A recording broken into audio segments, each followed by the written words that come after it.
Welcome back to the Packers Corner. Big show tonight. Lots to get into. Happy birthday, Schmitty, and maybe even a happier birthday with the breaking news that we have a new kicker here. We've got some Jets drama. There you have four fingers. There you go, my friend. We got some Jets drama to get into. We got to break down the Packers win. We got a big intra-division rivalry coming up with the Lions and the Vikings at the top of things we got to break down. We'll get to it all after the break. We got to play a little autumn wind after the autumn win for the Green Bay Packers.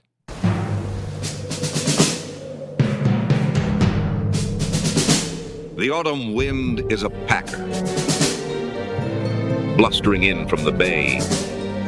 With a rollicking song, he sweeps along, banging the drum all day. His face is weather-beaten. He wears a cheese-filled cash with a green and gold cape on his back and a frozen stiff mustache. He rumbles across the tundra, a hero brave and bold. And the fans all cheer and raise their beer as he fights through rain and cold. The autumn wind is a Packer, tackling just for fun. He'll knock you round and upside down and bask in the Titletown sun.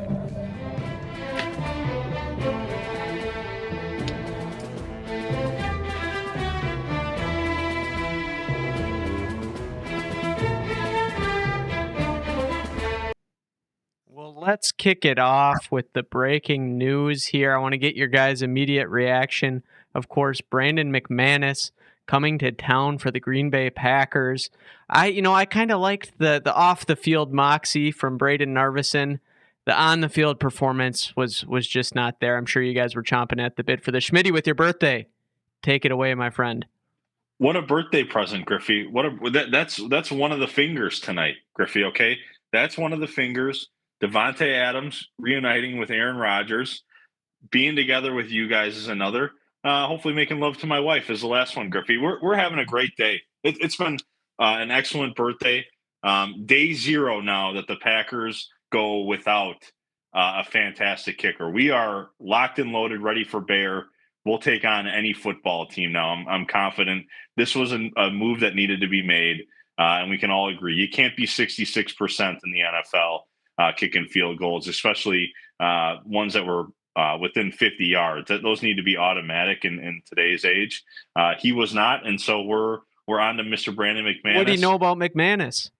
I know he's a very stand-up fellow, Griffey, and he does very well on the field. Off the field things, I'm not too sure. I'm not too sure his kind of character. I'm sure it's very upstanding. He'll be shaking hands, kissing babies day one here. And the Lambeau faithful will wrap their arms around him, and he'll help us on our Super Bowl run. Is this guy going to make a big kick down the stretch for us when we need it, Dad? Well, there sure is a lot better chance of that than Mr. Anders or Mr. Nervy Narvy. Now, I don't know if Narvy was nervous when he was kicking, but I sure was nervous. Good Lord, I had to crawl under the couch and cover my eyes and look back between my legs and wonder what was going on, because he had to be about 50% from inside 50, that 40 to 48, 49 range. He was about 50%. So the poor kid wasn't ready for the bright lights, and maybe he can go work on his game and get another shot. I see Anders signed with the 49ers, if you can believe it. The team that he missed the 41-yarder that would have put us likely in the NFC Championship picked him up. So, yeah, this has kind of a contingency for them. They got a right. They've got an injury, so yeah, they're doing their due diligence. But I find it interesting. Goody, thank you, Goody. Again, we can get into Goody. I got a lot of Goody stuff here. I think we finally, maybe a little later, can do a little bit of a post-mortem on the Davante Adams and Aaron Rodgers era in Green Bay and take a look at what Goody did to parlay about 4 or 5 starters out of those guys being moved out of Green Bay, and now looks like they're kind of limping around on their last legs, and we're headed on the upsurge here. So to Goody. You could drink one of those fingers to Goody over there, my friend, and happy birthday to you, Schmitty. He's going to be I at feel like double-digit we're fingers gonna before too long. end the song here, but maybe we'll do that later. Yeah, we'll hold off for now. We got to go first to the big win over the Cardinals. Any win is a big win in the NFL. And, I didn't put a score on the podcast last week, but I did come up with, talking to some Vikings faithful. I told them I was talking a little smart. I said 35-14. We run away with it. I was way out of line. It was 34-13. So I'll have to work on that for next time. But that first half was incredible from Jordan Love. So that throw he made to Christian Watson was one of my favorites that I've ever seen a quarterback at the helm for the green and gold make. Schmitty, what did you take away from this victory that we had at Lambeau Field? I'm now ready confidently to say I would want no other quarterback than Jordan Love. I didn't feel that way I know you, Gar, felt that early to start the season. I didn't feel so high. It's without question now. We're now back. This is his third week back. The mobility is seemingly there again. He's under center. He's doing play action. That's a very critical piece to our offense, is being under center and while we're doing the motion. What a great performance. 4 touchdowns, 1 interception. The one probably shouldn't happen if Bo doesn't slip. So he's all the way back. We cannot have Evan Williams off the football field. I think we're all in agreement there. The guy is electric. So him and Xavier, are they the best safety tandem in the league? No one could tell me otherwise at this point. I did see better performances out of Rashawn and some of the other edge rushers, Quay Walker. So those are all we needed to see that leap. It was going to be a good test. I thought Kyler Murray would spark that out of us, that we would need to actually put up a decent game for an offense that was pretty electric. Has been. They're in the top half of the league. And I mean, we shut them down essentially. So a great performance by the defense. And Griffey, I talked about wanting to see Josh Jacobs touch the ball 20 times and 25 in total from our offense. And we did that and some. 18 touches by Josh Jacobs, 38, I believe, by the entire team. So I got what I wanted to see. We were able to maintain possession of the ball because we ran the ball so effectively. We are the second best running team in the league.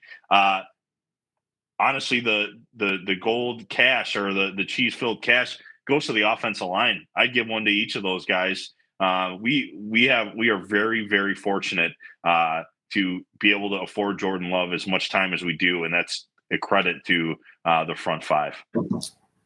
This game, at least in the first half, really seemed like we finally put things together on all sides of the ball, except for the kicking game. Dad, what did you take away from this victory? And maybe we sputtered a little bit in the second half. We didn't have that many possessions, and we got done what we needed to. What did you think about the game on Sunday? Well, there you're watching Christian Watson on a deep post pattern, getting one-on-one coverage, all schemed up by LaFleur, and we're just so much better when that kid is on the football field. He clearly now has become a leader in the locker room. Maybe you guys saw how he handled the Romeo Doubs thing, opened his arms up and welcomed Romeo back. And there's just not a selfish bone in Christian Watson's body. He's happy to block. He's happy to do whatever he needs to do. We had and Schmitty couldn't agree more. And, I was saying it as early as last year, tell me who else you want other than Jordan Love. Give me a name. There's a couple you could maybe entertain, Josh Allen, but I'm not taking Josh Allen for Jordan Love now. So I agree with you. That conversation is over. Is he perfect? No, but he's getting better. You see him healthy now. He had a couple otherworldly throws. Come on, he feathers that ball over the linebackers to hit Christian Watson on a third down. He has another one in the corner of the end zone that Watson can't quite grab, a back shoulder throw that's just perfect. It's right. Jaden Reed was an underrated throw, the touchdown, I think. That's an easy one to screw up. And how about the best one, guys? On a third down, deep in our territory, going in. This is the one right here. He has a dummy count 2 times, figures out where the blitz is, changes the protection, sends Doubs on a double move, knows where the pressure's coming from, gets on his back foot, and Griff, this is what we've talked about. This is what he didn't do against the Vikings. He threw one up to the middle of the field. He throws this one up where only his guy can get it. And it's just such a treat. He puts that ball against that zero blitz to Dontavian Wicks out there against the Vikings, and I think we're 5-1. But yes, and if the kicker makes a couple kicks, we're 6-0 with Philadelphia, and if we don't have to play on an ice rink in Brazil. But anyway, ifs and buts and candy and nuts. One more thing I'd just like to say. Look at what Goody has added to this team in the last year. I'm just going to read you the names in the middle of our defense that he has added on the right up the middle of the defense. McKinney, Bullard, Williams, and Edgerrin Cooper. They have changed our team. We have a creditable defense now that can stop a top 10 offense like Kyler Murray and the Arizona Cardinals. And we are a turnover machine. And what Goody has added to that team in this last year, you just can't give him enough credit. And then to change the defensive coordinators, it's a beautiful thing not to have to watch between nervous Narvi and nervous defensive coordinator Joe Barry. Praise the Lord, we don't have to have that nervous game anymore. It's a beautiful thing, and I think we're about to go on a little run here. Yeah, and I think we had a little addition by subtraction, sadly, with getting Dontavian Wicks off the field. You got to like the way that guy runs routes and separates, but he was having a heck of a time coming down with the ball. And to your point, Dad, that meant there was more room for Christian Watson coming off the ankle. Maybe we didn't expect him to play quite as big of a role as he did, but you saw the difference when he was out there. He connects on the big touchdown. I look forward to him being a big part of the plans moving forward. My bold prediction was 1,000 yards for Christian Watson. He's got a little lost time to make up for there, considering he missed the game there. But he's been awesome, and I look forward to that continuing. I look forward to talking about another guy the Packers have coming back, Marshawn Lloyd. I want to draw a little comparison to the Lions. You know, they have David Montgomery and Jahmyr Gibbs. Is he our Jahmyr Gibbs, and what is that going to look like? But before we get into that, we got to talk a little New York Football Jets. Aaron Rodgers comes up short, and then the big news, they go out and they get Davante Adams. Schmitty, what do you? Another birthday present for you. I'm sure you're over the moon about this. What are your thoughts? Griffey, it's what an incredible day. This has been the day of content. You didn't need to strike up much on a piece of paper to figure out what we were going to talk about today. It kind of led itself. Literally all the way up until the last hour, you've been getting this news. Davante Adams, one of those childhood heroes. You watch that game against the Cowboys in the playoffs all those years ago. That was kind of his coming out party, and he turned into one of the best receivers of all time. Probably going to be a Hall of Famer. He was that good. And for him to reconnect with Aaron Rodgers, my favorite player of all time, what a treat. It only makes all those primetime games. How does Goodell do this, Griffey? Goodell puts all these primetime games on the Jets schedule. You only add Davante Adams. It only adds to the fuel to the fire of why this team should be in a primetime slot, because there are going to be a bunch of eyeballs that are fans of other teams that are just going to want to watch this Jets operation, just because it's been the best drama in the NFL thus far as team makeup goes. I'm really excited for it. I loved the Aaron Rodgers to Davante connection. Any Packer fan should. It was one of the most electric things to watch. Whenever Aaron threw the ball to Davante, you knew that it could be a touchdown. You knew that it was going to be a spectacular play. So I'm hoping they get to relive more of that magic. I'm excited for it, honestly. Yeah, I've seen a lot of folks online maybe having more tempered expectations than you do. I'm curious to see what my dad thinks in a moment here. I saw one pretty good tweet that said, this kind of feels like a married couple having a baby to save their marriage. And that seems to be the sentiment online, that maybe this is too little, too late in the game for Aaron and Davante, and that Woody Johnson is grasping at straws here. Dad, where do you come down on what this is going to look like in New York? Well, I'll tell you what, I most certainly would rather have Lucas Van Ness, Luke Musgrave, Edgerrin Cooper, Quay Walker, and Christian Watson than Davante Adams and Aaron Rodgers right now. And so, the guys were great when they were with us, but Goody masterfully got out at the right time. You might argue 1 year too late on Aaron, but I think Goody gave Aaron every benefit of the doubt to try to make it end up and work in Green Bay. But right now, Goody's looking like a genius. We got 5 main cogs, young players who are ascending and our main pieces in our arsenal. A young core of players who's coming up with no attitude, no bad body language, no questioning the coach, and no drama like in New York. And I couldn't be happier. And as Schmidt even said, he's in love now with Jordan Love. So we love the past with Aaron and Davante, but in 2 years those guys are done. Put a fork in them, and I would love to see him have a resurgence this year. That'd be great. But the future's in Green Bay, and Goody paved the way for it with the acquisitions that he made. And you really got to look back now and kind of marvel at it. Wouldn't it be fun to see those guys in February in New Orleans? Oh, that'd be so delicious, Griffey. Please inject that into my veins, please. You'd be an awfully conflicted man, though. We would be flying down there. I'd have no idea what colors to be wearing. You guys would have to blindfold me the entire trip until navy and orange might be what you show up in. We're going to get to the Bears here too in a moment. What'd you have there, Dad?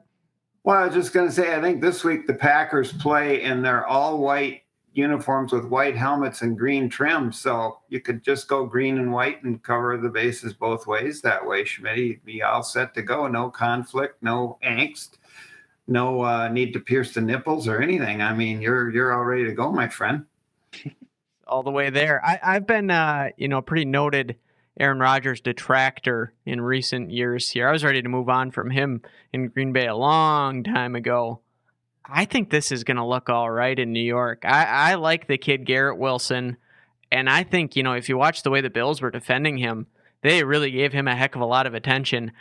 The one thing that I wanted to see Aaron Rodgers with down the stretch in Green Bay was 2 primary options, and I didn't feel like we gave him that in the last 4 or 5 years. There was Davante and, Geronimo Allison or something like that. And I think what they've done in New York with Garrett Wilson and Davante Adams, I think they got 2 legit dudes that are going to be tougher than maybe some people expect to allocate the defense towards. And so I think it's going to look pretty good. That's my take. I don't know if it's good enough to see them in February, but we'll see. It'll be fun to follow nonetheless. Let's get back to that running back comment. Dad, you've been pretty excited for the return of Marshawn Lloyd. Maybe we get it this week. Maybe not quite yet. We'll have to see what practice reports look like. But how optimistic are you for what he might do for this offense? Well, he's that other piece with another gear. I think he's got potential to do on a smaller basis, maybe what Jonesy's done for us. And I don't know if you guys saw the acquisition over the wire just this afternoon. The Vikings picked up Cam Akers from, was it Houston? Houston in a trade, yeah. And so I don't know what that has to say about Jonesy's injury, but it certainly does say that they're concerned about protecting themselves, and maybe they've realized they're overusing Jonesy if they want him to be able to put both feet on the field later in the season. But yeah, Marshawn Lloyd, I mean, good Lord, you got to love Jacobs in our running game. What did Schmidt say? Second in the league, 167 yards a game. Of course, some of that is when Love was out and we had to go strictly to the running game. But that running game, and you saw it this week, I said a big key was going to be our under center play action pass game. And that's exactly what we were able to do when we established the run. And you know that LaFleur is going to scheme up all kinds of ways to get the ball in space to Marshawn Lloyd. We also already are kind of doing that with Bo Melton and Mr. Reed on the outside running game, kind of taking the place of what Jonesy gave us there, which is interesting.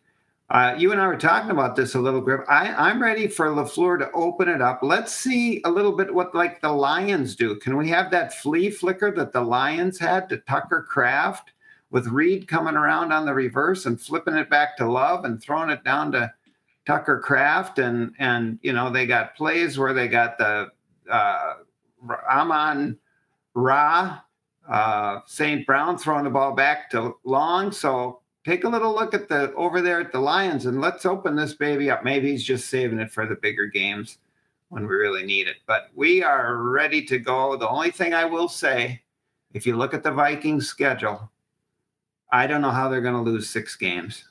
We're going to have to beat them twice again. Detroit's going to have to beat them twice. They're going to have to lose to either Arizona or Atlanta or the Seahawks. So they got a very soft schedule if you look at their schedule. They're coming up. They have the Lions.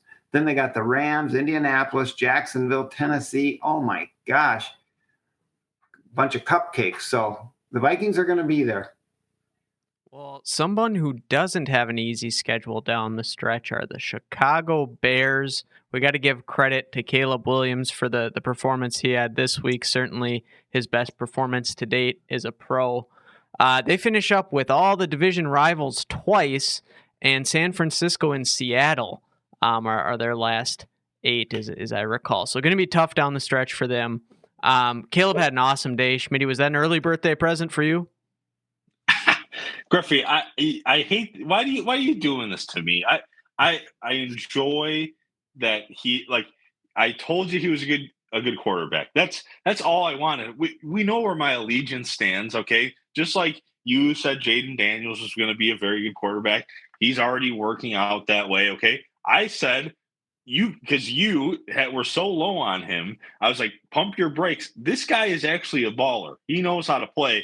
And while the competition, their strength of victory percentage is really, really low, you got to beat the bad teams, Griffey. You can't lose to those teams, and they're not losing to those teams. They're annihilating them. So they're doing what is asked. If we saw those same scores for the Packers, you would be all high and mighty. So I know what you're trying to do here, and everyone else is catching on. Yes. Do they have a very tough stretch? Do they have to play a bunch of division games? Well, guess what? We do too. That's why we're last in the division, because we're the only team that's lost a division game thus far. So yeah, they have a tough stretch, but they've checked a lot of boxes. They look like they're ready to take this on. And who's to say? I mean, we could have all 4 teams make the playoffs as of right now. That would be something to see 4 teams in one division, but it certainly seems possible with where things are at the moment. You know, in terms of point differential, the NFC North is blowing everyone out of the water too, not just record there. So that'd be interesting to see. And Schmitty, you know what? I got to give you what you were hoping for here.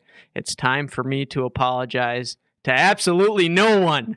Caleb Williams is garbage. He's had a good stretch here, but I'm as out as I've ever been. This is a high water mark for the kid. Let's take a peek at the opponents. This is where they're at. I don't think you did justice to the degree of feebleness that they've encountered in recent weeks. And I can't wait to see what Jeff Hafley cooks up for this kid. You guys mentioned Evan Williams, Xavier McKinney, playing, I think, Evan Williams, the number 1 graded PFF safety in the league. Xavier McKinney doing what he did with the interception streak. And Jair Alexander might be the best D-back on neither of those guys. It could be Carrington Valentine, too. We got quite a group back there. I think we're going to give Caleb Williams fits when the time comes. I do want to shift gears to the marquee matchup for the NFC North for this coming week before we talk a little Packers-Texans. The Lions lose Aiden Hutchinson, and that guy was on a tear to start the season, leading the NFL in sacks, just absolutely demolishing all the metrics they have for win rate and having, a defensive player of the year type of a year campaign, and he gets the gruesome injury, of course. But what do you make of that matchup? What are your early thoughts on how that one might shake out, Dad? Well, with the Lions, yeah, I mean, if you were watching that injury in real time right before they went to the station break, they actually showed it. It was Tim Crumry-like in the Super Bowl. It was who's the quarterback for Washington years ago, Joe Theismann. A type of an injury, just something you don't wish on anybody, and a catastrophic thing. And he's going to have to I think you and I were talking about this too, Griff. He's going to probably have to have a rod placed in that tibia. That's the big bone of the lower leg. It just flopped like he had 2 knees. It was just horrible. Schmitty's a big MMA fan. We've seen that injury in MMA. Kind of interesting with Anderson Silva of course, against Chris Weidman, and then Chris Weidman had it happen later on in his career. So we've seen that a couple times, and those guys have, of course, thrown kicks, intentionally hitting other people in the leg. But it's a lot. Conor McGregor had a catastrophic tibia break too, and he's still not back. It seemed like the timeline from the doctors I was hearing was a little bit more optimistic for Aiden Hutchinson, but I just wonder what it's like, supporting a huge man like that running around the edge. But it seemed like there was room for optimism there. So I don't know. We wish him the best. Tough to see when he's having a year like that. But certainly is going to change things a little bit for the Lions defensively.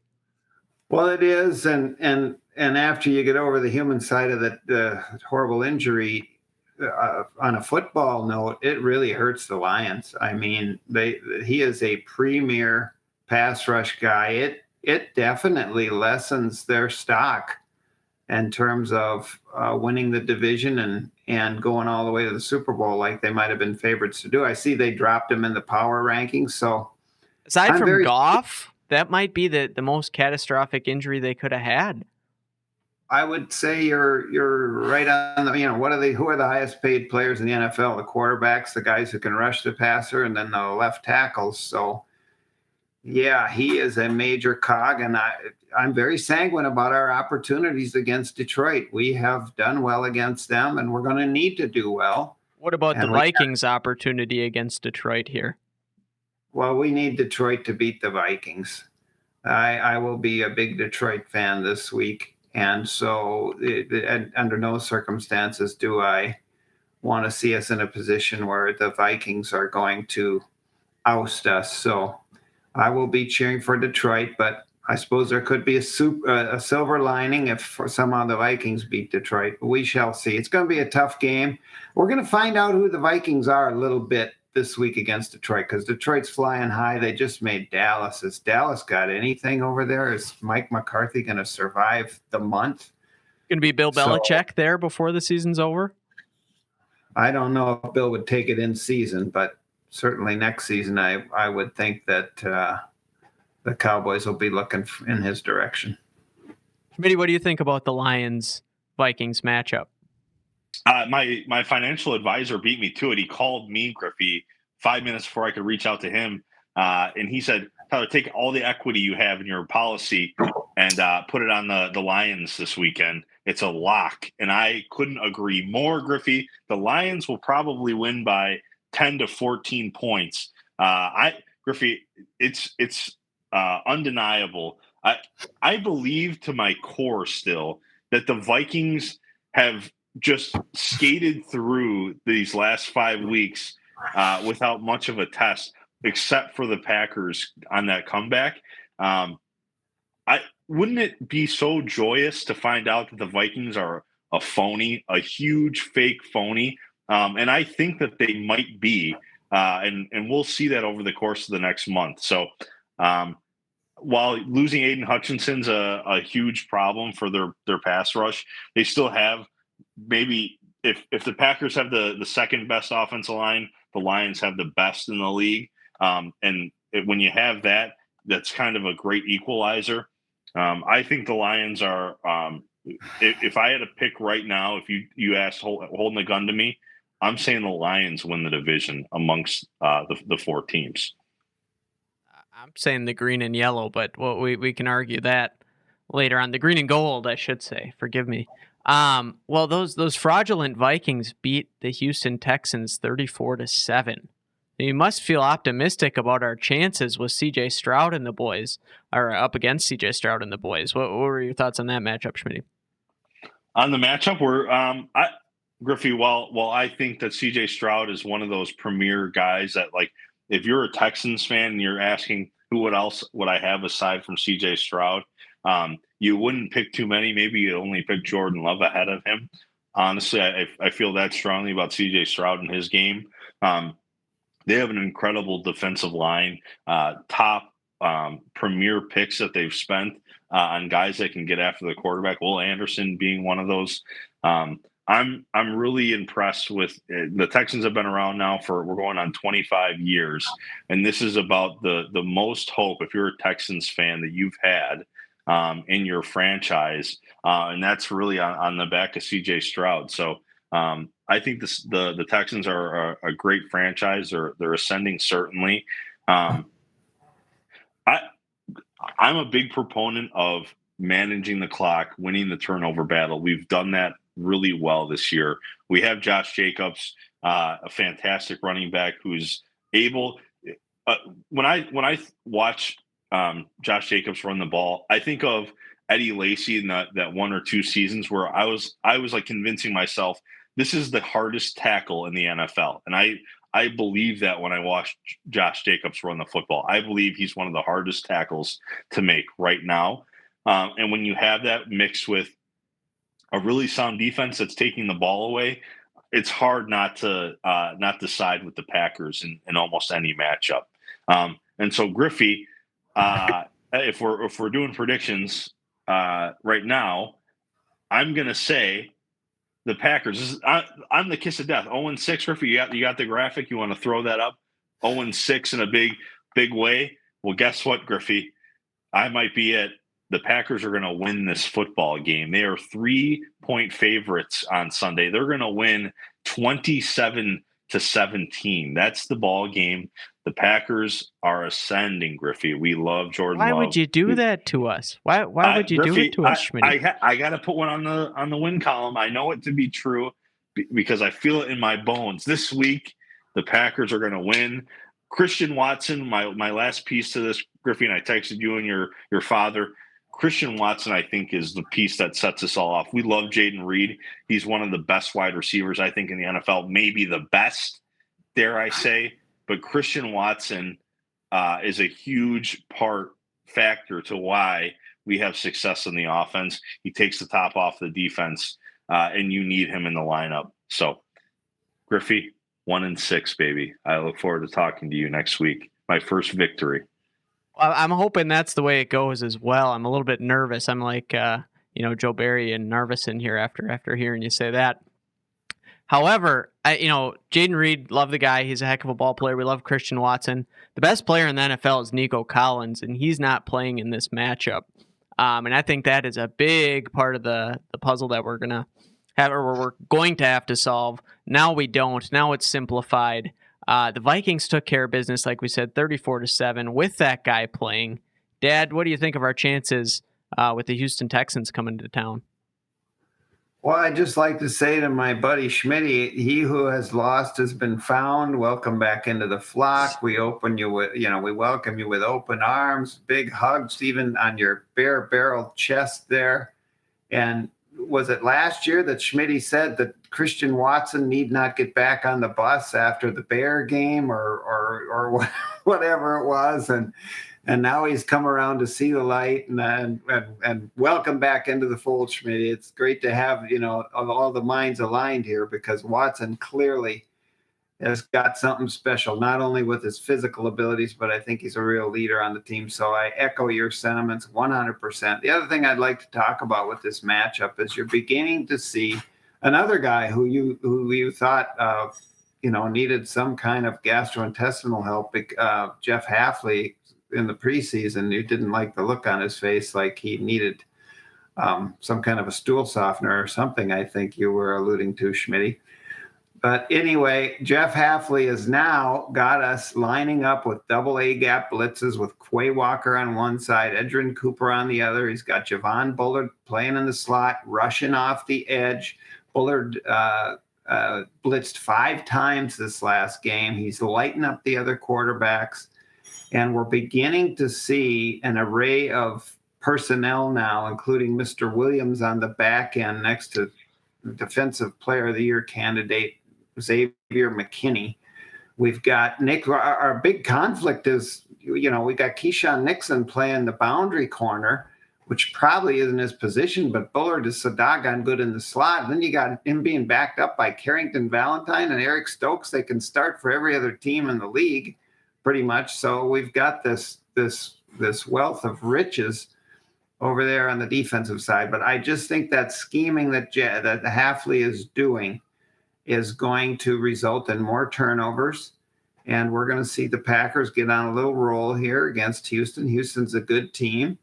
And we're going to prevail in a kind of game that maybe looks a little closer at the end than it really is. I think we're going to light up the scoreboard. I think we're going to get 37 points, and we're going to see Houston score a late touchdown to make it 37-27. Green Bay football, Packers at Lambeau Field with the autumn, probably more like summer breeze this weekend. Might be summer breeze, makes me feel fine. So there you have it, boys. Well, Jordan Love has thrown 4 touchdowns 2 out of the last 4 weeks, and it's been a little bit of a downer. I look for him to go for 5 this week. Expecting to see a lot out of the offense. I think them not having Nico Collins, as I alluded to, is going to be a big problem. I also just take a little bit of offense to anyone drawing comparison to CJ Stroud and Jordan Love. CJ Stroud's a great guy. You'd love to have him. If you're a Texan fan, I mean, holy smokes, that guy has to walk on water compared to what they've been through as a franchise there. Who's the second best quarterback that the Texans have had? Has it been David Carr? Would it be Matt Schaub? Deshaun Watson for a brief moment there was awfully good. But this guy has to be a breath of fresh air, certainly for them. But no fresh air. It's the autumn wind, and we get it done at Lambeau Field, whether it's a summer breeze or whatever it takes. I think the Packers roll. So looking forward to that. Packers get it done. Gentlemen, I do want to give you a chance. Oh, there's our records again. Let's get this off here. Clear the boards here. To hand out a frozen mustache and offer any closing words for our viewers here. Schmitty, what do you have for the boys? Frozen mustache, Griffey. Josh Myers, Griffey. If we cared to watch on Sunday, I got gifted. I got a pre-gift. I never want to wish injury upon anyone, but Josh Myers had to step away off the football field, and we brought in Elton. Elton was snapping. Sean Ryan to the right. You had Jordan Morgan. Griffey, it was the Infinity Stones. I was watching the next sequel to the Avengers. We had everyone in there that we needed to have, aside from Josh Myers. Having Josh Myers out, we had the best offensive line of all time, Griffey, of all time. We must repeat that. That is a key to our victory, success. I wanted to point out as well, Romeo Doubs, 2 touchdowns last week, Griffey. I said, if he comes back in any sort of way, catches 9 footballs, what have you, all is forgotten. The guy caught 3 balls, but he caught 2 of them for touchdowns. All is forgotten. That guy still can play some pretty goddamn good football. So to have him back, we welcome him back on the football field. He's still one of our favorites as a Packers players. Griffey, Mr. Nervy Narvy, I'm so sad to see him go. I asked the faithful of Packers Corner to send him well wishes, and we can still do that. We're an upstanding group of people, but now it's Brandon McManus. So I'm going to send him my barrel-chested figure tonight and wish him well and welcome him to Green Bay. Maybe send him a thing of me pounding maybe another 4 fingers after I get off this pod tonight. Welcome, Brandon. You've joined a Super Bowl aspirating team. We're ready to go. We're welcoming you. We love you. I'll kiss you on the mouth the next time I see you. Griffey, this is a goddamn good football team, I'd say, if you wouldn't disagree. Well, if that doesn't get Brandon McManus excited to be a part of the Green Bay Packers, I don't know what will. I'm a little nervous for the poor guy there, but hopefully he sends some through the uprights. And yeah, Braden Narvison, we wish him the best in the Arena Football League. They have narrower goalposts over there, so that's going to be a bit difficult. But no, I appreciated the spirit the guy brought to the club. He had some great locker room interviews. Sad it didn't work out, but I think we're ready to turn the page there. Dad, a frozen mustache and anything we missed on the pod before we sign off? Well, of course, the green and gold cape is fairly obvious here. Jordan Love, you've got right there in the running, probably at the top. You had Watson, you had the heroic return of Romeo. Wherefore art thou, Romeo? And the love story that was him catching 2 touchdown passes, being surrounded by his teammates, certainly at least a cheese-filled cash for him. Jaden Reed, of course, and I thought Mr. Williams, Evan Williams, on that fourth down play where they do the run the read option and Van Ness takes the running back and Williams is just rock solid. How many guys can stare down Kyler Murray on the read option and bring him down behind the line of scrimmage? So there are, in whatever order, I would say Jordan is probably the green and gold cape because he was just superlative. And if not for Mr. Melton's slipping on the grass there, he would have had a quarterback rating around 150 or something. So we can look for more good things from Mr. Love. Of course, the frozen stiff mustache is sad to do it, but nervous Narvi on the way out misses another 40-yard field goal, and that's his undoing. And a positive, his last kick as a Packer went through the uprights. We got to end on a high note. Did they cut him from the team, or did I they haven't put him seen on that officially. or? Did they, Schmidt? Yes. He is officially gone. He is officially gone. Yes, so they have that other kicker on the practice squad, and apparently probably when you bring somebody in like that, it's best to let the other guy go. So, yeah, we move onward and upward. Now we have a chance with as Schmidt says, an aspiring Super Bowl contender. We now would hope and think that we have the kind of kicker that goes along in a complementary way with that type of a talented team. We need that kind of a kicker who can get the job done. And so hopefully that begins this week. And it's just going to be a heck of a lot of fun to follow it, boys, right on down the line here. What do we got? 3 games, and then the Lions. Where do we stand now with this thing? We got Houston, Jacksonville, and then the Lions. Let's not look ahead too far. We need to take care of our business, and then we got the Lions coming into Lambeau here in early November, and away we go. Yeah, the highlight for me was seeing Romeo back in the fold too here, and just fun to get another win for the good guys. I look forward to joining you both next week with another one in the win column for the good guys, hopefully here, and from the Montagues to the Capulets, signing off for us all. Have a good night, folks. Well, this week I got the Gouda and the cheese-filled cash, and we'll see you next week.